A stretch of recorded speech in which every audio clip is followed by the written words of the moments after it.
নমস্কার বন্ধুরা, মাম্পির কিচেন চ্যানেলে তোমাদের সবাইকে অনেক অনেক স্বাগত। আজকের রেসিপি পারফেক্ট বাসন্তী পোলাও এবং তার সাথে ধনিয়া ডিম। তো ডিমের রেসিপি তো তোমরা অনেকভাবে খেয়েছো, আজকে আমার তৈরি করা এই রেসিপিটি একবার বাড়িতে ট্রাই করো, আশা করছি ভীষণ ভালো লাগবে। তো চলো দেরি না করে, স্কিপ না করে পুরো ভিডিওটা দেখে নাও। পারফেক্ট পোলাও রেসিপির জন্য এখানে আমি নিয়েছি 500 গ্রাম গোবিন্দভোগ চাল। আজকে যেহেতু আমি তোমাদেরকে গোবিন্দভোগ চালের পোলাও দেখাচ্ছি, লাগছে গোটা গরম মশলা এবং তেজপাতা। পোলাওয়ের জন্য এখানে লাগছে কাজু এবং কিশমিশ। এখানে আমি কতটা পরিমাণের নিয়েছি তোমাদেরকে রান্নার সময় বলছি। লাগছে আদা বাটা, লাগবে পরিমাণ মতো চিনি, লাগছে হলুদ লবণ, আর লাগছে ঘি। এটা মাস্ট, এটা কিন্তু লাগবে। এবার চলো তোমাদেরকে আমি চালটা পরিমাপটা কিভাবে বানাচ্ছি সেই পদ্ধতিতে যাওয়া যাক। এখানে একটা বোল নিয়ে নিয়েছি আর নিয়েছি এরকম একটা বাটি। তোমাদেরকে আমি মাপটা বুঝিয়ে বলবার জন্য এরকম বাটি ব্যবহার করছি। তোমাদের বাড়িতে যে কোনো বাটির মাপ অনুযায়ী তোমরা কিন্তু চালের এই মাপটা করতে পারবে।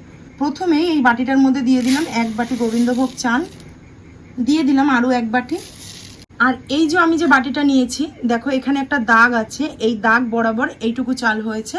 আর মাপে যদি বলো তাহলে পুরো কিন্তু এখানে 500 গ্রাম গোবিন্দভোগ চাল আছে। তো এখানে আমি নিয়ে নিলাম 2 বাটি আর অল্প একটু চাল। এবার জল দিয়ে চালটাকে খুব ভালোভাবে ধুয়ে নেব। প্রথমবার চাল ধুয়ে চালের নোংরা সব বার করে ফেলেছি, এইবার আবারও ধোবো যতক্ষণ না পরিষ্কার একটা জল উঠবে চালের উপর। 3 থেকে 4 বার চালটাকে ধুয়ে নিয়েছি খুব ভালো করে। এইবার এরকম একটা স্টিলের ছাঁকনি নিয়েছি, এই ছাঁকনির মধ্যে আমি চালটাকে জল ঝরিয়ে নেব। তোমাদের বাড়িতে যদি সুতির কোনো কাপড় থাকে তার উপরেও বিছিয়ে কিন্তু চালের জল খুব ভালো করে ঝরিয়ে নিতে পারো। তো এইভাবেই যতক্ষণ জলটা ঝরবে ততক্ষণ আমি এই স্টিলের ছাঁকনির উপর চালটাকে রেখে দেবো। চালটা দেখো ছাঁকনির উপরে আধা ঘন্টা থেকে 40 মিনিট মতো প্রায় রেখেছি। তো পুরো চাল এখানে কিন্তু ঝুরঝুরে হয়ে গেছে। এবার চলো নেক্সট প্রসেসে যাই। ফিরে এলাম 40 মিনিট পর। তো দেখতেই পাচ্ছ চালটা কতটা ঝুরঝুরে হয়ে গেছে। এবার চালটা আমি একটা পাত্রে নিয়ে নেব।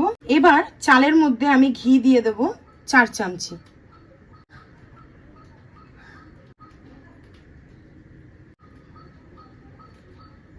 দিয়ে দেবো 1 চা চামচ লবণ।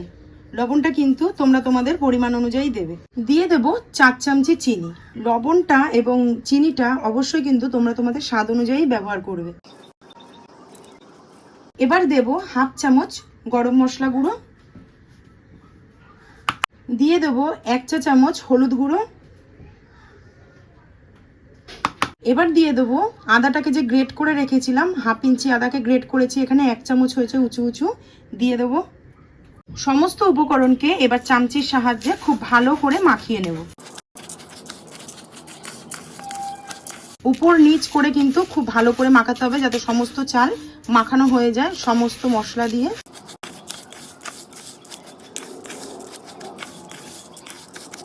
চালটা মাখিয়ে নিয়েছি, এবার 30 মিনিট মতো এই মাখা অবস্থায় আমি ঢেকে রেখে দেব। ততক্ষণ চলো জলটা বসিয়ে নিই এবং আদার্স আরো অনেক কাজ আছে সেগুলো করে। চাল তো আমি এই বাটি মেপে নিয়েছি, তো এই বাটি মেপেই আমি জল নিয়ে নেব।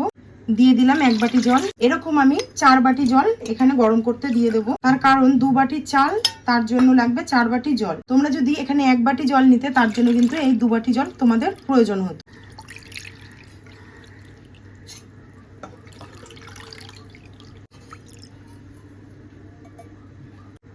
এই হয়ে গেল আমার 4 বাটি জল। আর একটু জল এক্সট্রা দেবো, তার হাফ বাটি মতো, তার কারণ 1 মুঠো চাল বেশি ছিল, সেটা তো তোমরা দেখলেই, তার জন্য দিয়ে দেবো আর হাফ বাটি জল। তো এই জলটা আমি গরম করতে বসাবো। জলটা এখানে আমি গরম বসিয়ে দিয়েছি। এবার আমি কড়াই বসিয়ে ওভেনটাকে প্রথমেই অন করে দেব। দিয়ে কড়াইয়ের মধ্যে দিয়ে দেব 2 চামচ ঘি। ঘিটা গরম হতে হতেই ঘিয়ের উপর দিয়ে দেব তেজপাতা, সাথে দেব 2 টুকরো দারচিনিকে একটু ফাটিয়ে নিয়েছি, দিয়ে দেবো 4টে ফাটানো এলাচ, দিয়ে দেবো 5টা লবঙ্গ। এবার একটু নাড়াচাড়া করে নেব। আর লো ফ্লেমে একদম এটা 20 সেকেন্ড মতো ভেজে নিতে হবে লবঙ্গ, দারচিনি আর তেজপাতাটাকে। তো ভাজা হয়ে গেছে। এবার দিয়ে দেবো আমি এখানে 25 গ্রাম কাজু বাদাম। কাজু বাদামটাও কিন্তু লো ফ্লেমে ভাজতে হবে। ফ্লেমটা হাই করলে কিন্তু কাজু বাদামগুলো একদম পুড়ে যাবে, তখন কিন্তু পোলাওটা খেতে ভালো লাগবে না। একদম লো ফ্লেমেই কিন্তু এটা ভাজতে হবে। 40 সেকেন্ড মতো কাজু বাদামটা ভেজে নিয়েছি, দেখো হালকা হালকা ব্রাউন কালার হয়ে গেছে।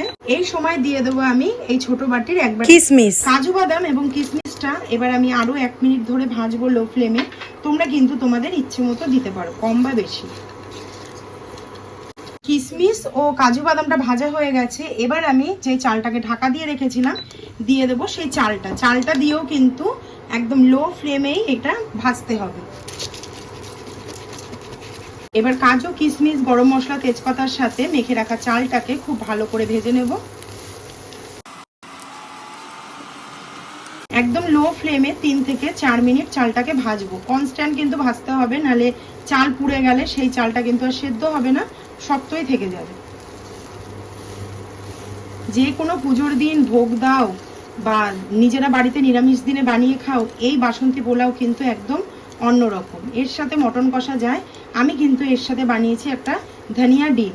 সেই ডিমের রেসিপিটা একান্তই আমি নিজের মন থেকে বানিয়েছি, আর দুর্দান্ত টেস্ট হয়েছে খেতে। তো তোমাদের সাথে আমি শেয়ার করলাম, তোমরাও কিন্তু অবশ্যই বাড়িতে এই ধনিয়া ডিমটা একবার বানাবে। তো চলো লো ফ্লেমে 3 মিনিট চালটাকে ভেজে নেওয়ার পর ফিরে এলাম 3 মিনিট পর। দেখো চালগুলো ভেজে নিয়েছি, চালগুলো কিন্তু একদম ঘি গলে গিয়ে আদাটা ভাজা ভাজা হয়ে খুব সুন্দর একটা এখানে স্মেল বার হচ্ছে। তো এই যে এখন চালটা পুরো কমপ্লিট হয়ে গেছে ভাজা, দিয়ে দেবো উষ্ণ গরম জল, যেটা আমি বসিয়েছিলাম গরম হওয়ার জন্য সেই জলটা। এবার দিয়ে দেবো জল।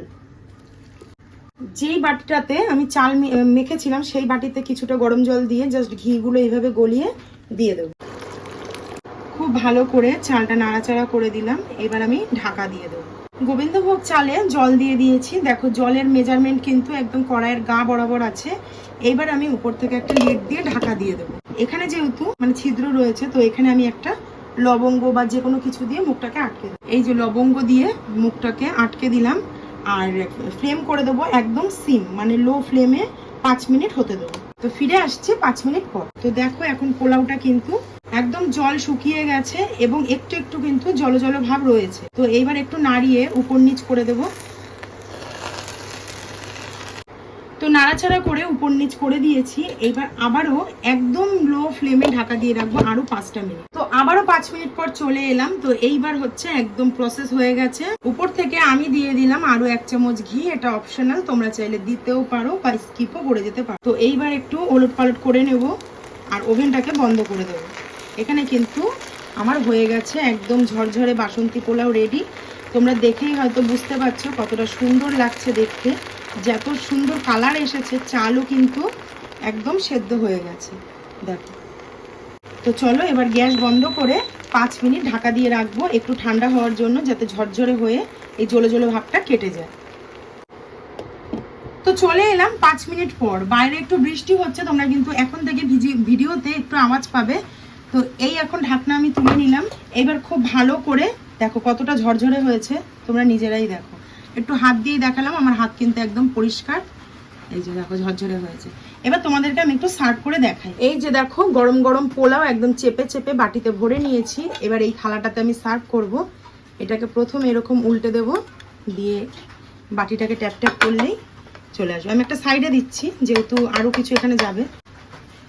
তো হয়ে গেল এখানে সার্ভ করা। এই চলে এলো সকলের প্রিয় ধনিয়া ডিম। এটা দিয়ে দিলাম পাশে। এই চলে এলো আমাদের বাড়ির প্রত্যেকের প্রিয় বাদাম বাটা দিয়ে আলুর দম। এই রেসিপিটাও কিন্তু খুব শিগগিরই তোমাদের সামনে আমি তুলে ধরবো। পোলাও আর ডিম কষা রেসিপির পরের রেসিপিটাই কিন্তু এই আলুর দমের। তো দিয়ে দিলাম পাশে আলুর দম।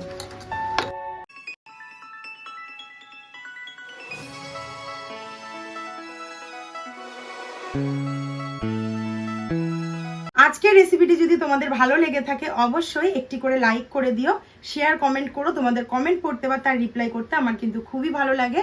আর আজকের ভিডিওটা আমি এখানেই শেষ করলাম। দেখা হচ্ছে খুব শিগগিরই নতুন একটি ভিডিও নিয়ে। আর যারা আমার চ্যানেলের নতুন বন্ধুরা এই ভিডিওটি দেখলে অবশ্যই চ্যানেলটিকে সাবস্ক্রাইব করে পাশে থাকা বেল আইকনটি প্রেস করে আমার পাশে থাকবে। আজকের মতো টাটা।